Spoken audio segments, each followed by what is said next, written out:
इतिहास हम लोग शुरू कर रहे हैं, जिसमें हम लोग आज देखेंगे क्या कि इतिहास शब्द का मतलब क्या होता है ना।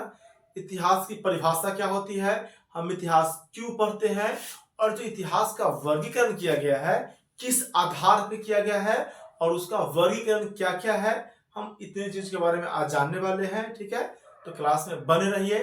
ठीक है, और क्लास का मजा लीजिए, टेंशन नहीं लेना है, बिल्कुल क्लास का मजा लेना है। ठीक है, चलिए हम लोग चलते हैं। सबसे पहले बात करते हैं कहाँ, इतिहास के बारे में। ठीक है सर, जो इतिहास हमारा है, हम बात क्या करते हैं इतिहास के बारे में, तब पूछेगा सर जो हमारा इतिहास है क्या इसका कुछ मीनिंग हो सकता है क्या। बिल्कुल, जो इतिहास शब्द है इसका मीनिंग क्या होता है सर, ये दो शब्दों से मिलकर बना है। इतिहास है दो शब्द के मिलने से बना हुआ है। पहला शब्द क्या है, इति, और दूसरा क्या है, हास। देखिए इति जो है इसका मतलब क्या होता है, ऐसा ही। ठीक है, और हास का मतलब क्या होता है, हुआ, होगा। तो बोलिएगा सर इसका मतलब क्या हुआ, इतिहास का मतलब क्या होगा, हम बताएं क्या इतिहास का मतलब क्या होगा, तो ऐसा ही हुआ होगा। ठीक है, इतिहास का मतलब क्या होगा, ऐसा ही हुआ होगा। हम बात करते हैं इसकी परिभाषा का, इसका परिभाषा क्या हो सकता है, तो हम क्या बताएंगे। पहली बात सब लोग जानते हैं, अतीतों का अध्ययन क्या कहलाता है, इतिहास कहलाता है। बिल्कुल सही है। देखिए हम क्या बताएंगे कि अतीतों के उन घटनाओं का, अतीत के उन घटनाओं का जो क्या हो, जो एक निश्चित कालखंड में घटा हो, व्यवस्थित हो, और क्या है जो साक्ष्य आधारित हो, हम उसे क्या कहते हैं, इतिहास कहते हैं। यही देख लीजिए, यहाँ पे यही लिखा हुआ है कि अतीत का अध्ययन क्या कहलाता है, तो हम बोलेंगे सर अतीत का अध्ययन तो इतिहास कहलाता है। क्या कहलाता है अतीत का अध्ययन, अतीत का अध्ययन ही क्या कहलाता है, इतिहास कहलाता है। बिल्कुल सही बात। क्या, तो अतीत की घटनाओं का क्या है, कालानुक्रमिक, व्यवस्थित और क्या, तो साक्ष्य आधारित जो विवरण मिलता है, प्रमाण मिल रहा है, उसे हम इतिहास कहते हैं। ठीक है, फिर आगे हम बात करेंगे क्या इतिहास का जनक कौन है, तो हेरोडोटस साहब जो है, इसे हम क्या कहते हैं, इतिहास का जनक कहते हैं। कोई दिक्कत।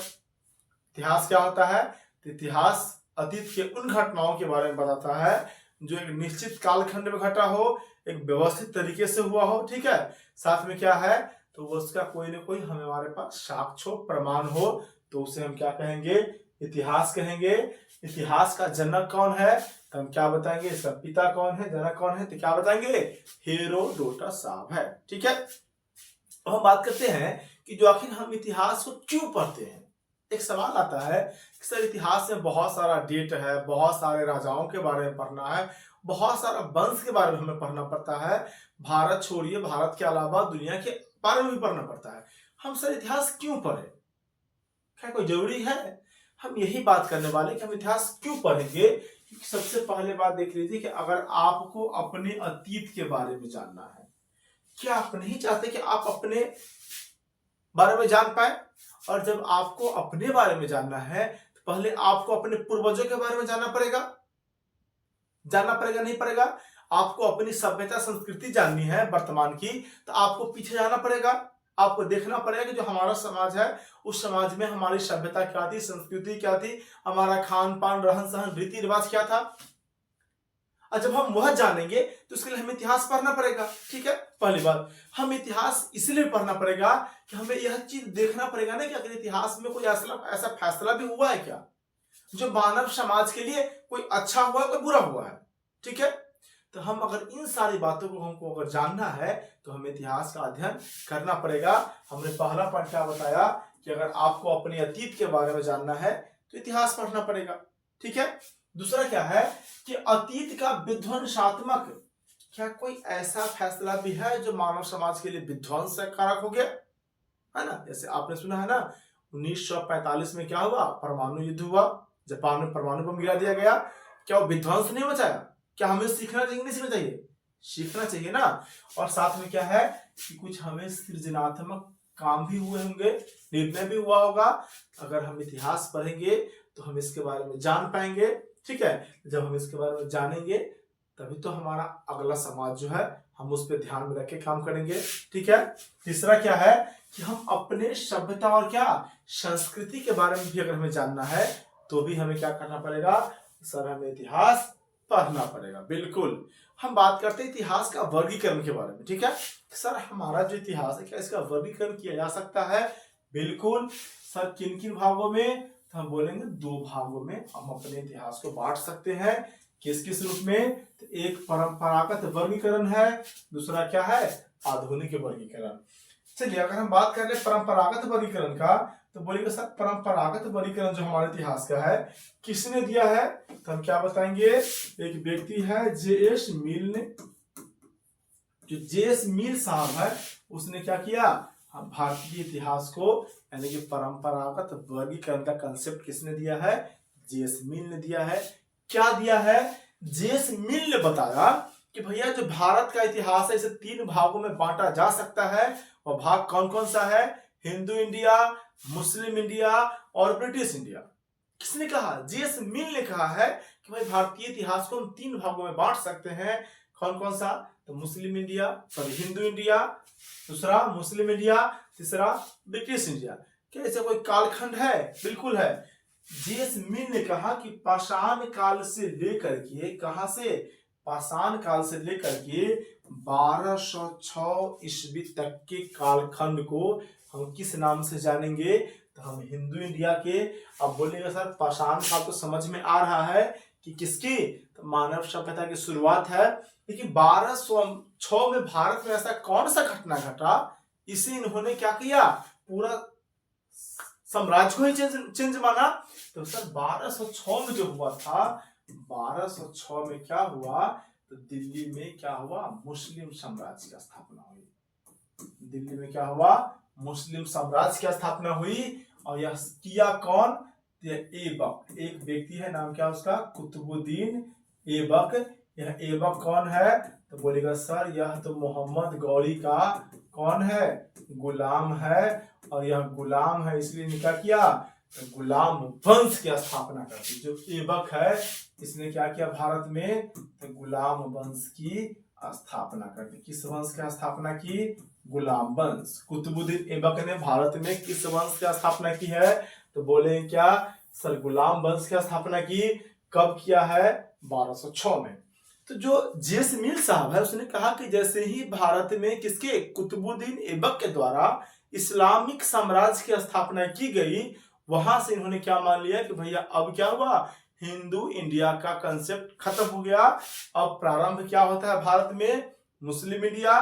ठीक है। जे.एस. मिल के अनुसार तो इन्होंने क्या बताया कि जो 1206 है वहां से लेकर के कहां तक, तो 1757 का जो कालखंड है इसे क्या माना इन्होंने? मुस्लिम इंडिया का नाम दिया। तो बोले कि सर 1206 समझ में आ रहा है कि ऐबक साम्राज्य का स्थापना किया। यहाँ पे क्या हुआ, तो सर यहाँ पे क्या हुआ है, तो यहाँ पे पलाशी का युद्ध हुआ है। 1757 में क्या हुआ? पलाशी का युद्ध हुआ। और पलाशी का युद्ध किसके बीच में हुआ? तो हम बताएंगे, एक तरफ अंग्रेज है, ठीक है, और एक तरफ कौन है, तो बंगाल का नवाब है। बंगाल का नवाब कौन है? सिराजुद्दौला है। और अंग्रेज कौन है?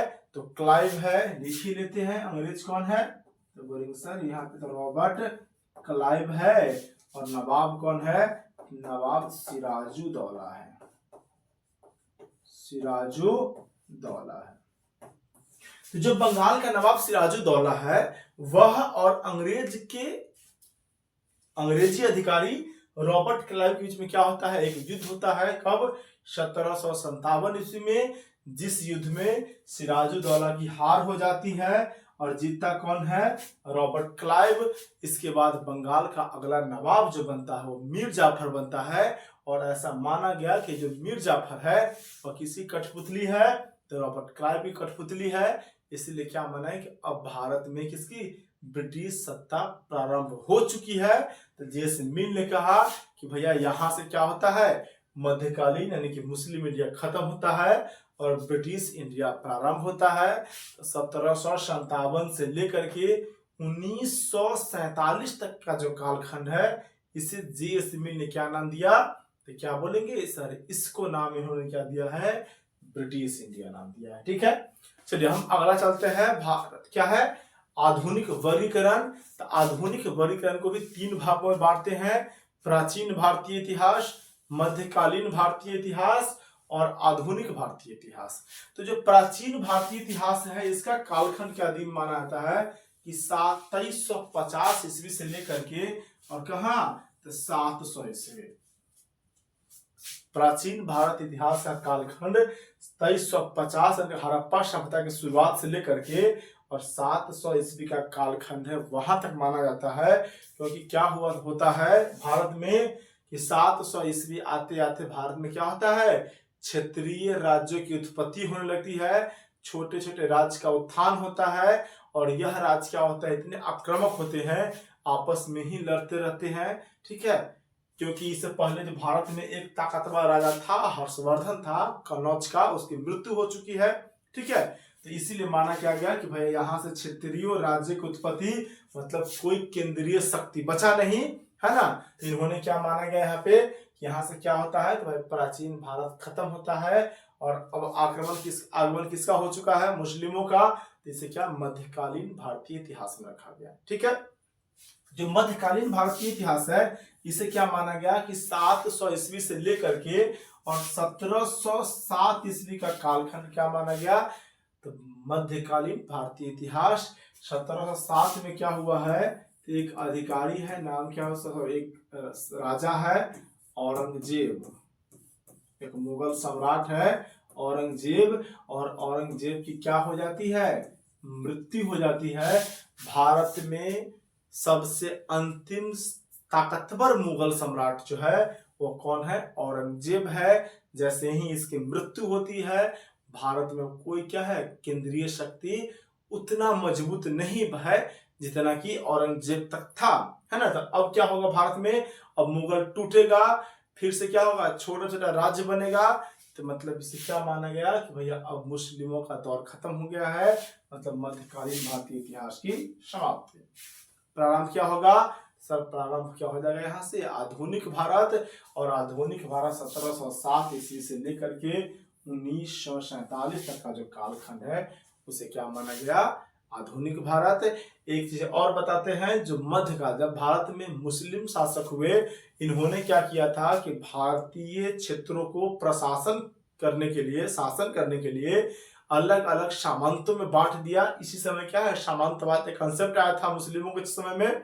इसलिए क्या मानते हैं हम कि मुस्लिम सामंतवाद के समय का जो भारत है उसे क्या माना गया, मध्यकालीन भारतीय इतिहास।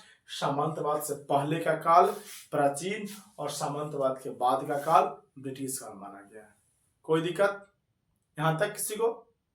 चलिए, अगर दिक्कत नहीं है तो आज हमारा क्लास क्या होता है, यहीं पे खत्म होता है। ठीक है, हम अगली क्लास में क्या पढ़ेंगे कि आखिर भारत के अंदर में जो कौन है, ब्रिटिश है ना, अंग्रेज है, वह अपनी सत्ता को कैसे स्थापित कर पाए, उन्होंने ऐसा कौन कौन सा रूल लेके आया, कौन कौन सा नियम बनाया। ठीक है, जिससे क्या हुआ, भारत को अपना गुलाम बना सका।